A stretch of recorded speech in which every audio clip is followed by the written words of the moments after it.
So I want to talk about something kind of random that's been on my mind way too much recently, and that's the newest Jurassic World movie. But not the actual movie itself. I'm talking about its score and how it absolutely falls flat, and honestly feels like it doesn't belong, especially when you compare it to the previous entries in the Jurassic World franchise. In my opinion, music has always been the heart of Jurassic Park. John Williams' original 1993 score is iconic. It's not just background music to help distract your ears while you watch the movie, it's practically a character in the film, and it set a standard that has been unmatched. It was composed to evoke wonder, suspense, and terror. The movie may have showed us what it looked like to see a living dinosaur for the first time, but the score showed us what it feels like. Fast forward to the Jurassic World trilogy, Michael Giacchino inherited this giant musical legacy and handled it brilliantly. He managed to honor that original score while also introducing new themes that gave the films their own identity. In the first Jurassic World movie, Michael Giacchino blended the nostalgia of the original score with his new music. He carefully integrated John Williams' original themes, but he didn't overuse them. They were used sparingly to allow his new motifs to take the spotlight. In Fallen Kingdom, Giacchino leaned in a more darker direction, reflecting the more horror-inspired tone of the film. The wonder that was present in the previous film has now been replaced with dread. And in Dominion, my personal favorite of the three, the score was more emotional, and it leaned back on the nostalgia of the first film's score to symbolize the end of the franchise. As divisive as those movies were, you can't deny that these scores were amazing. They felt purposeful and tied into the movie's identities, and they were unmistakably Jurassic. Now we have the newest Jurassic World installment, Jurassic World Rebirth.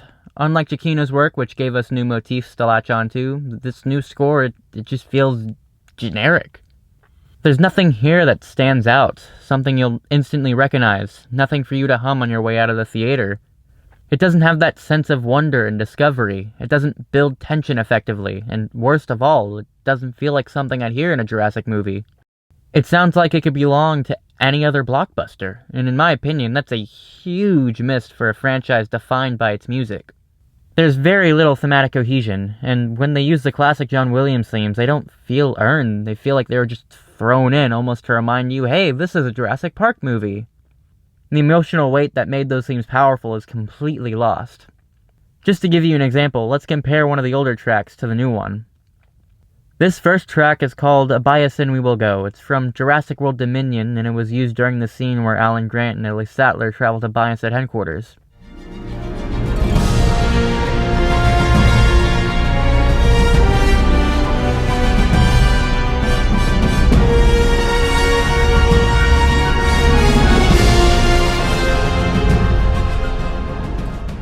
And the second track is called Voyage. It's from the new film, and it's played while the crew sails through the seas searching for the Mosasaurus.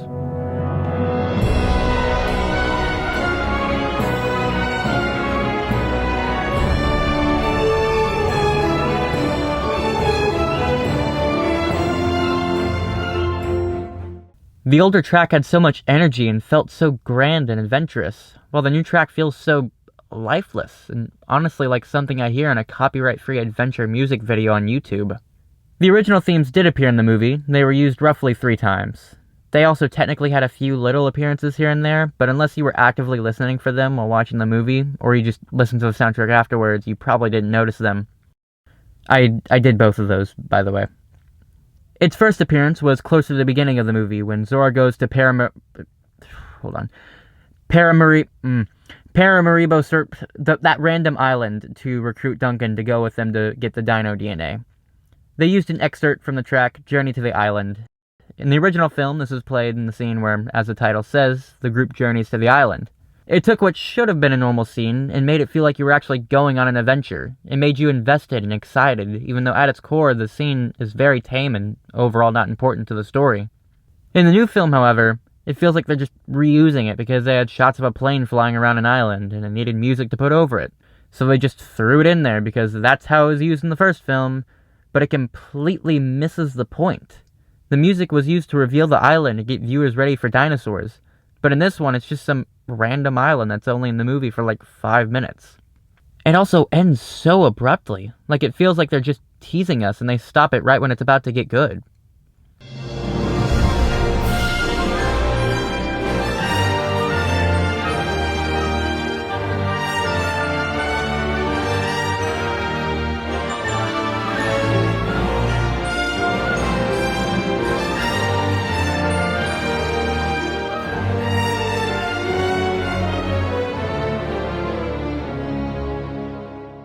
It quite literally sounds like the song just gives up, and instead of getting you excited for what's to come, it just ends up disappointing you.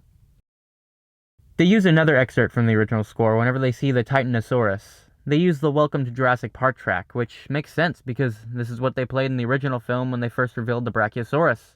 The music really made the scene much more magical, so having it play when they first show the Titanosaurus, since this is the film's Brachiosaurus replacement, works really well. It makes it a great callback to the original film, but it also attempts to give the film some of that magic and wonder the original had. Or at least it would've if they actually had used it like that. Instead, they used an original track, Dino Lovers, which, to be fair, is one of the better tracks of the score, and it would have done a good job as a replacement if they decided not to use Welcome to Jurassic Park, but they still play it. It just starts out of nowhere, and just like the first time they used an original theme, it's abruptly cut off right before it really hits you. Although it wasn't as aggressive as the first time, but again, it completely misses the point of the track to begin with, and it makes it feel like a pointless callback rather than actually using it to elevate the scene. The last time the original theme was used was at the very end of the film, and I don't really have a lot of complaints with this one. I think it works well enough for the movie. I just don't think the track sounds that great. They use a piano rendition of the original theme, but something about it just sounds off. I don't know if it was intentional or not, but I don't really like it. I know that this is just nitpicking, but I expect better from Jurassic World. Instead of using its music to enhance the story, the music just kind of fades into the background, which is the last thing a Jurassic score should ever do. Some of you may not think the music is that big of a deal, and that I'm just being overdramatic, but here's why this is important. Jurassic Park has always been more than just CGI dinosaurs. It's about the wonder, danger, and the problems that arise when humans try to play God. The music is the emotional lens that lets the audience experience that. Without a strong score, the film feels empty. The suspense isn't as scary, the wonder isn't as magical, and the emotional beats don't hit. Imagine the Brachiosaurus reveal in the first film without Williams' beautiful theme. It wouldn't have had nearly the same impact. That's what's missing here. This new score doesn't capture the soul of the franchise. The previous Jurassic World scores carried the legacy forward while adding their own voice. The new one feels like it's stuck trying to be an epic blockbuster without understanding why we connected these movies in the first place. So compared to Giacchino's work on the last trilogy, the new Jurassic World score is forgettable, uninspired, and frankly, a huge missed opportunity. The franchise has had an incredible musical legacy, and this score doesn't honor it. It's a reminder that music isn't just filler, it's storytelling. And in a world full of spectacle, losing that musical storytelling is such a shame. Now, despite everything I've said, I actually don't think that Alexandre Desplat is a horrible composer. I actually like some of his other work, like the scores he did for some of the Harry Potter movies, Godzilla, and Guillermo del Toro's Pinocchio. I just don't think he was the best choice for Jurassic World. Although I want to give credit where credit's due, there are some good tracks on the score. As mentioned earlier, Dino Lovers is pretty good, and probably the track that got the closest to having that Jurassic feel. And Opening Lab did a good job of building tension and actually getting you excited for the movie, especially at the end of the track. But overall, this score just isn't great. It sounds like something from a straight-to-DVD Jurassic World spin-off movie, which is honestly how I describe this movie as a whole. But that's all I have to say. I know this video was completely random, but I just really wanted to talk about it. If you stuck around for the whole video, thank you for watching. I really appreciate it, and I'll see you next time.